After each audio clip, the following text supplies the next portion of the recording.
Hello everyone, watch this review here with a look at Man-Wolf from Toy Biz's Spiderman Classics line.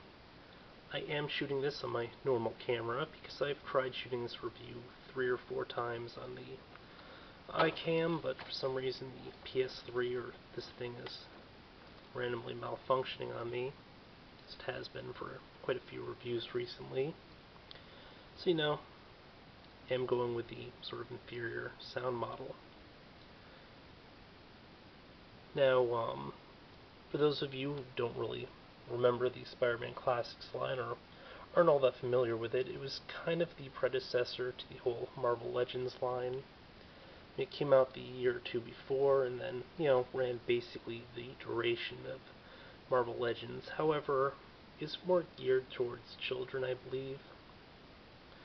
For one thing, the articulation often wasn't as nice, but for another, they all had gimmicks, or a good many of them had gimmicks at any rate. In this case, he's got this ginormous backpack, and if you press this little button here,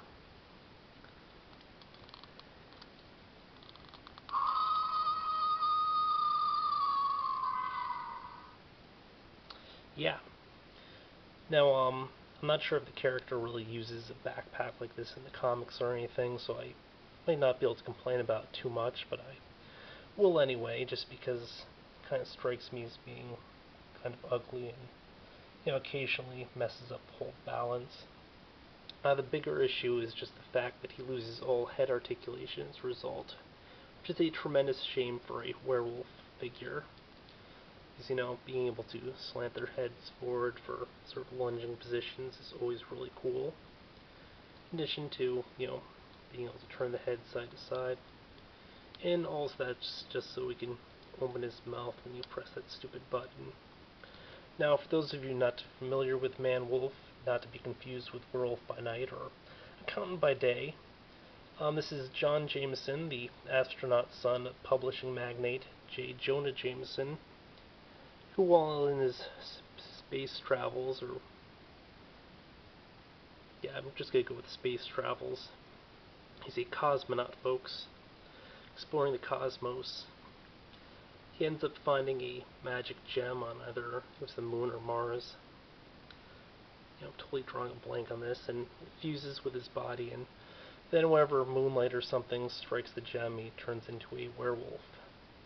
Of course, he ends up having the gem removed several times. Now, there's really no shortage of magic gems in the Marvel Universe, whether it's the gem Cytrak turning King Marco, ordinary but lovable sociopath, into the unstoppable juggernaut, or 6 gems that collectively can rewrite reality. But shoot, I completely forgot my point. At any rate, he's part man, part wolf, and the scariest thing of all is his terrible fashion sense. I mean, look at this. Ripped pants? That's so out. Then, of course, the fact that he's wearing these bright yellow colors, so, he can be spotted pretty easily in the woods. I guess it's a boon if he's going out hunting and stuff, and, doesn't want to be accidentally shot. So, I mean, I guess it's sort of angry mob gear or something. But, I guess this is probably just the astronaut outfit or something he transformed from. But yeah, pretty decent looking sculpt. The only sort of drawback is I'm not overall really fond of the yellow portions here. Then you have that stupid gimmick. He is somewhat a large figure. He's about 7 inches tall. Let me pull in. Misplaced my Spider-Man. This is why I don't shoot things live. Alright, let's just bring in Superman instead. Just for a scale comparison. But yeah, as you can see, very tall figure, kind of broad build and everything. Now, because, the Spider-Man Classics line, I guess, is a little bit cheaper, you do have these kind of ugly exposed shoulder joints. I can't recall them really doing that all that much, if at all, during the normal Marvel Legends line. But I mean, you'll notice that there is a lot of color and stuff in the outfit. But on the fur portions, really subdued tones. You'll notice some like darkening and stuff for shadowing in places, but that's it. And it's not a huge amount of texturing or anything. I mean, it's kind of functional. I suppose it does work. But in terms of articulation, we have a finger joint here. Look at these claws. These are pretty neat looking. Good nail sculpt and everything. Design. Then we have a ball and socket here at the wrist. Goes out a pretty far amount. Doesn't come in as much, but definitely gets the job done. Double pin here at the elbow. Bicep rotation. Normal ball joint at the shoulder. Head again, no motion. I mean, you can open the mouth a little bit, but just slam shut again because of the stupid gimmick. Waist has an ab crunch. And then as well as the normal joint here. Ball joints at the hips. Usual range of motion. Double pin knee. Ankle pivot.